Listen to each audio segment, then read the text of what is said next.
here with Rachel Royuk, who will be a junior this fall here at Concordia, and we're talking about the trip she took to Haiti for a little mission work there recently.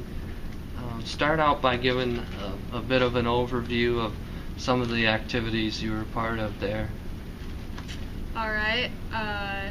Some of the main goals we had for our trip was to help with the graduation for a new school that was just built, and it was actually the first graduation held since the earthquake back in 2004.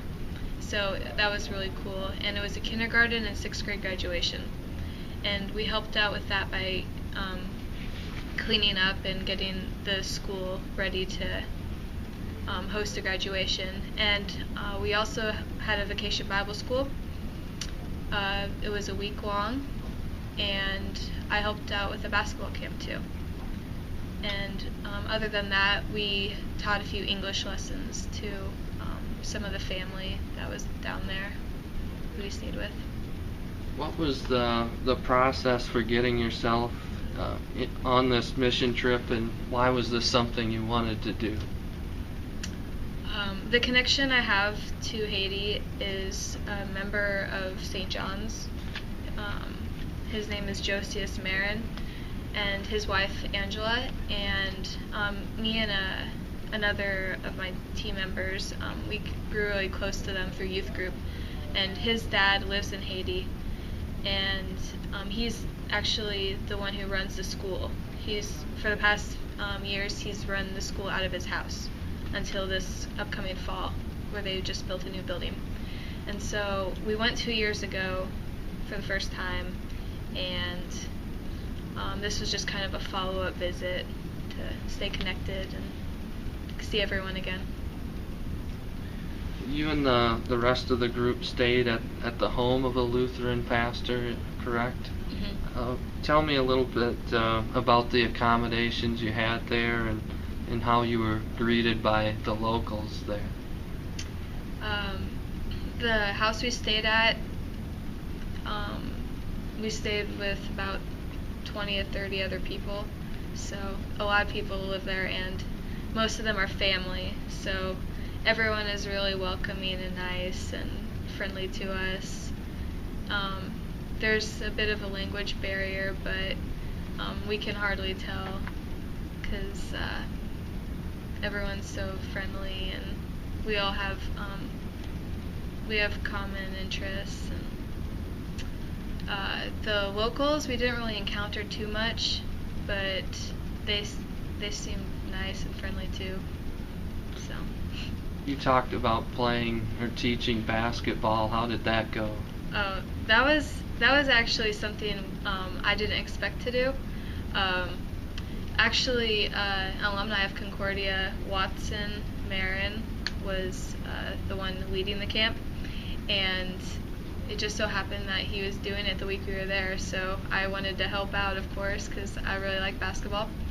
And it was interesting. The court was cement, and it was kind of just in a field in the middle of nowhere, but there was like 15 boys who showed up, probably 5th through 8th grade or so, but it was fun. You mentioned in an email before this that you'd have to be flexible. There might be some different tasks that you maybe weren't prepared for. Was there anything strange or out of the ordinary that was particularly memorable? Not really. When I say like flexible, it's just you just never know like if our plans will have to change. For example, if we don't have water, like running water in the house, we can't hold VBS, and so we just have to make accommodations that way.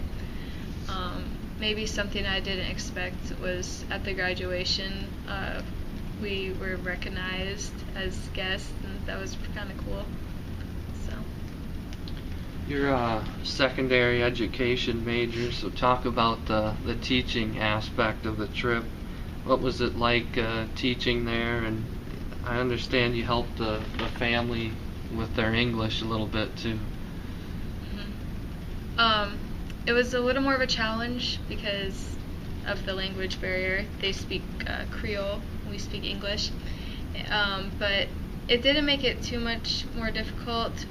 We had translators for Vacation Bible School, and so we would just have to space out our thoughts. So that made it a little difficult. So you couldn't just keep talking. You would have to wait for it to be translated and then understood by the kids. What was the biggest thing about the culture that stands out in your mind, whether it be the food or anything else? I think maybe just the fact that the people there just, like, every day is a challenge. Like, they just live day by day in their daily life, and they like to get their food every day. They have to kill the chicken or whatever they eat that day of, and then it's a full process to like just one meal. And everything here is so convenient, but for them to get water, you might have to walk a couple miles just for water. So that stood out to me. Talk about the unity you felt with the people there. You're from different parts of the world, but you're coming together for a common religion, a common prayer. Yeah. I think just on Sunday when we went to church, that was when I felt a lot of the unity, because yeah, like you said, we're all Lutherans coming together, and it was just really cool to just be praising the same God in a whole different country. But just the way they would sing their hymns, and they didn't have an organ or a piano or any instruments. They just sang from their hearts, and that was really cool. What was the most rewarding part of the trip for you?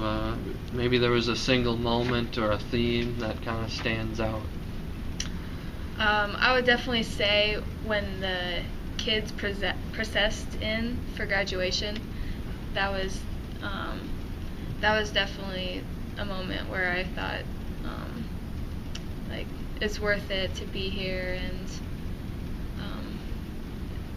it was just really cool because, like I said before, it was the first graduation since the earthquake, and it was the first graduation in their new building. And the new school building is actually really important because it can hold a lot more kids, and the school is a Christian school, and a lot of those kids maybe don't have family that are Christians, and so this is where they get to hear about Jesus, and maybe they'll go and tell their parents about him. So yeah, probably the graduation. That was really cool. You went there 2 summers ago. This time around, is there any different perspective or things that you noticed maybe you didn't notice the first time around? I was more prepared for everything this time.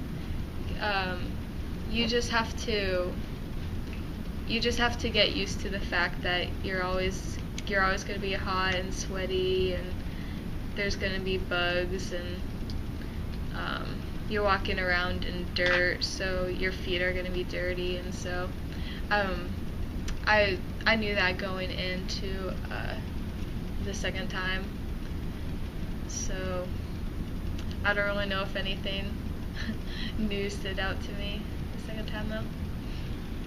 I'm sure there was some time for sightseeing and to do fun things.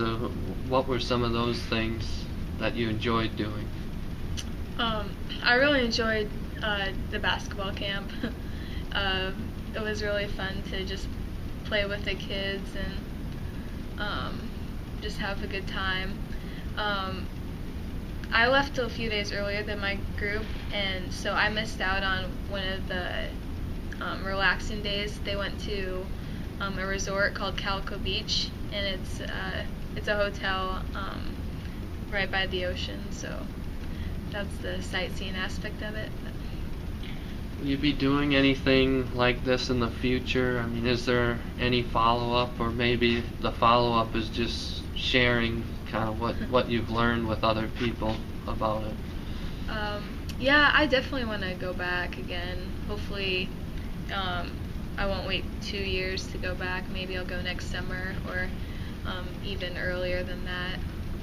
Now you also, I understand, went to Norway, so you've been quite a traveler this summer. Were you prepared for that kind of whirlwind? Um, yeah, it was a little hectic. I was only in the U.S. for about a week in June, but it wasn't too bad since the Haiti is in the Eastern time zone, so I wasn't jet lagged or anything. But just the worst part was missing basketball camp.